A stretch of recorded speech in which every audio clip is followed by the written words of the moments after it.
दोस्तों, जरदारी एक बार फिर से शहबाज शरीफ से हाथ कर गया। पेट्रोल की कीमतों में बड़े इजाफे के बाद जरदारी का राजदारी से बड़ा वार। शहबाज हुकूमत के गले में महंगाई का तोक सज गया। जरदारी के अंदर खाते खुशियां मनाने की तैयारियों में मसरूफ बिलावल भुट्टो को वज़ीर ख़ारजा बनाने के पीछे की कहानी भी सामने आ गई। शहबाज हुकूमत के लिए आने वाले दिन मुश्किलात से भरने लगे। इमरान खान की मकबूलियत में इजाफा, जबकि नून लीग बंद गली की तरफ गामजन हो गई। दोस्तों, इमरान खान ने अपने जलसों के दौरान जो बात की थी कि जरदारी नून लीग पर भारी है, अब इस बात की समझ भी आने लगी है।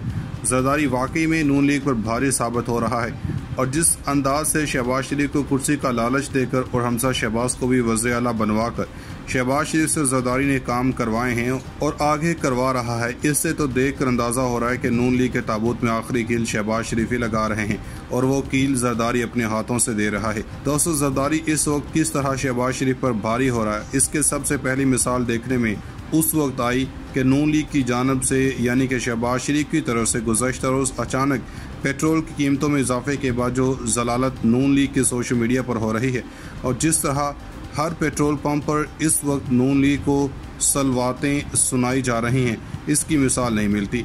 ये बिल्कुल वही सूरत-ए-हाल हो गई है जो किसी जरदारी के दौर में अचानक पेट्रोल महंगा होने पर नून लीग वालों ने पीपल्स पार्टी के लिए खड़ी की थी, यानी जरदारी को गालियां दी गई थी।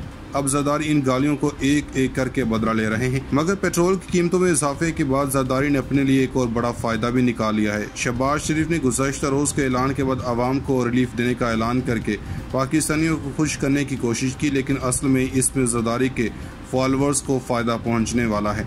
नून लीग की नई हिकमत अमली के बाद अब पेट्रोल पंप पर बेनज़ीर इनकम सपोर्ट प्रोग्राम इस्तेमाल करने वालों के लिए रिलीफ प्रोग्राम तरतीब दिया गया है, जिसमें उन लोगों को पेट्रोल कम कीमत पर मिलेगा।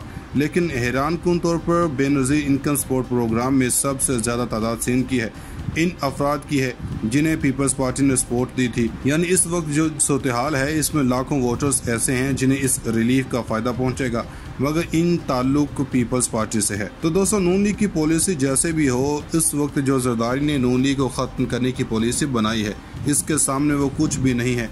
जरदारी बड़ी राजदारी से अपना काम करते जा रहे हैं। गुज़श्ता रोज़ नजम सेठी ने कहा था कि नून लीग के साथ गेम हो रही है और इसका फ़ायदा सिर्फ और सिर्फ जरदारी को हो रहा है। इमरान खान इस वक्त आंखों को तारा बन रहे हैं और इनकी बातें मानी जा रही हैं, जबकि शहबाज शरीफ को सिर्फ और सिर्फ रिलीफ दिए जा रहे हैं कि आपके खिलाफ केसेस को दोबारा नहीं खोलेंगे। मगर इस सारी सूरत-ए-हाल को इस वक्त जरदारी कैश करवा रहे हैं। शहबाज हुकूमत के लिए आगे खाई और पीछे कप्तान वाली मिसाल के साथ अब जरदारी की डर भी शामिल किया जा चुका है। जरदारी इस वक्त 1-on-1 सिचुएशन में है। इन्हें पता है कि वो कुछ भी नहीं खोए हैं। माजी में सिंध में जितनी सीटें थीं उतनी अब भी जीत सकते हैं, मगर जो मुआहदा हुआ है इसके बाद जरदारी को आइंदा इलेक्शन में पंजाब में सीट एडजस्टमेंट की वजह से सीटें मिलनी हैं, जबकि नून लीग की सीटें कम होना शुरू हो चुकी हैं। और अगर इलेक्शन अक्टूबर में हो जाते हैं, जो कि दिखाई भी दे रहा, तो फिर नून लीग का सफाया हो जाएगा। इमरान खान के बाद पीपल्स पार्टी दूसरी बड़ी जमात बनकर सामने आ सकती है, क्योंकि सिंध में इसे फिर 60 से ऊपर सीटें मिलने का इम्कान है और पंजाब के मुआहदे के मुताबिक इन्हें यहाँ भी नून लीग और पीपल्स पार्टी के वोटर की वजह से सीटें जीतती दिखाई दे रही हैं।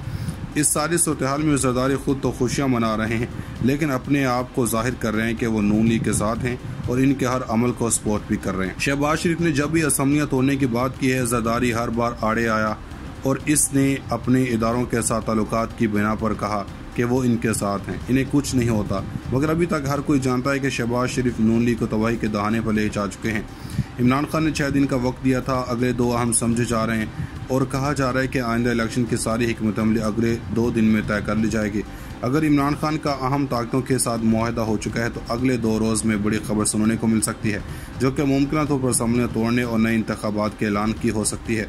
इमरान खान की जो ये समझ रहे थे कि डी चौक से बंद गली में पहुंच चुके हैं, इन्हें बड़ी ही इखलाकी फतह नसीब हो चुकी है।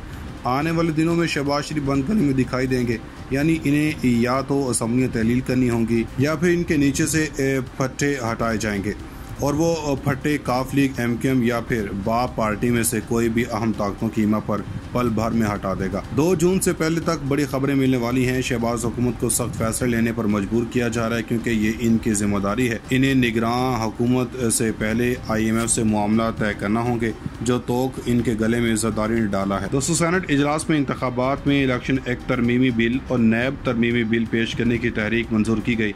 ऐवान में इलेक्शन एक्ट तरमीमी बिल मुस्लिम लीग नून के मुर्तज़ा जावेद अब्बासी, जबकि नैब तरमीमी बिल पेश करने की तहरीक आज़म नज़ीर तारड़ ने पेश की। इस दौरान अपोजिशन नो नो के नारे लगाती रही। चेयरमैन सेनेट सादिक संजरानी ने दरियाफ्त किया कि बिल को कमेटी के सुपुर्द करूँ या अभी मंजूर करना है। वफाकी वज़ीर कानून आज़म नज़ीर तारड़ का कहना था कि ये वो बिल है जिसे सेनेट कमेटी ने मंजूर किया था, जिसमें समुंदर पर पाकिस्तानी के वोट का हक बहाल है। इनके वोट डालने के हक को वापस या ख़त्म नहीं किया गया। उन्होंने कहा कि इलेक्शन कमीशन को कहा गया है कि राजदारी को मद्देनजर रखकर वोट का हक डालने को यकीनी बनाएं। इनका कहना था कि दोनों तरामीम सेनेट की कायमा कमेटी ने मंजूर की थी। आज़म नज़ीर तारड़ ने सेनेट को बताया कि इलेक्शन कमीशन ने कहा है कि इलेक्शन नहीं करवा पाएंगे। कमीशन यकीनी बनाए कि समुंदर पर पाकिस्तानियों को वोट कास्ट हो। सेनेट में पाकिस्तान तहरीक इंसाफ और के कायद हिज़्ब इख्तिलाफ सेनेटर डॉक्टर शहजाद वसीम ने कहा कि हम किसी को समुंदर पर पाकिस्तानियों के वोट के हक पर डाका नहीं डालने देंगे। इनका कहना था कि हम इलेक्ट्रॉनिक वोटिंग मशीन पर समझौता नहीं करेंगे। आज़म नज़ीर तारड़ ने बताया कि जहां ये बिल मंजूर हुआ था उस सेनेट कमेटी में शिबली फराज और आज़म सवाती शामिल थे। PTI के सेनेटर और साबिक वफाकी वज़ीर शिबली फराज ने कहा कि आपने तासुब देने की कोशिश की कि हमने बिल मंजूर किया था। आपकी बात बददयानती पर मबनी है। हालांकि जिस कमेटी में बिल ज़ेर गौर आया था उसमें वोटिंग बराबर रही थी। इनका कहना था कि हमारे अराकीन कौमी असम्बली ने इस्तीफ़ा दिया है, वो भगौड़े नहीं हैं। शिबली फराज ने कहा कि इलेक्शन कमीशन के एतराज़ात के 37 नकात की कोई हैसियत नहीं, वो सादा कागज़ था। इस दौरान अपोजिशन अराकीन ने सेनेट में नारेबाजी की। उन्होंने कहा कि इलेक्शन कमीशन को कहा गया है कि राजदारी को मद्देनजर रखकर वोट का हक डालने को यकीनी बनाएं। इनका कहना था कि दोनों तरामीम सेनेट की कायमा कमेटी ने मंजूर की थी। आज़म नज़ीर तारड़ ने सेनेट को बताया कि इलेक्शन कमीशन ने कहा है कि इलेक्शन नहीं करवा पाएंगे। कमीशन यकीनी बनाए कि समुंदर पर पाकिस्तानियों को वोट कास्ट हो। सेनेट में पाकिस्तान तहरीक इंसाफ और के कायद हिज़्ब इख्तिलाफ सेनेटर डॉक्टर शहजाद वसीम ने कहा कि हम किसी को समुंदर पर पाकिस्तानियों के वोट के हक पर डाका नहीं डालने देंगे। इनका कहना था कि हम इलेक्ट्रॉनिक वोटिंग मशीन पर समझौता नहीं करेंगे। आज़म नज़ीर तारड़ ने बताया कि जहां ये बिल मंजूर हुआ था उस सेनेट कमेटी में शिबली फराज और आज़म सवाती शामिल थे। PTI के सेनेटर और साबिक वफाकी वज़ीर शिबली फराज ने कहा कि आपने तासुब देने की कोशिश की कि हमने बिल मंजूर किया था। आपकी बात बददयानती पर मबनी है। हालांकि जिस कमेटी में बिल ज़ेर गौर आया था उसमें वोटिंग बराबर रही थी। इनका कहना था कि हमारे अराकीन कौमी असम्बली ने इस्तीफ़ा दिया है, वो भगौड़े नहीं हैं। शिबली फराज ने कहा कि इलेक्शन कमीशन के एतराज़ात के 37 नकात की कोई हैसियत नहीं, वो सादा कागज़ था। इस दौरान अपोजिशन अराकीन ने सेनेट में नारेबाजी की। नाज़रीन, मज़ीद ऐसी वीडियोज़ देखने के लिए हमारा YouTube चैनल सब्सक्राइब कर लें।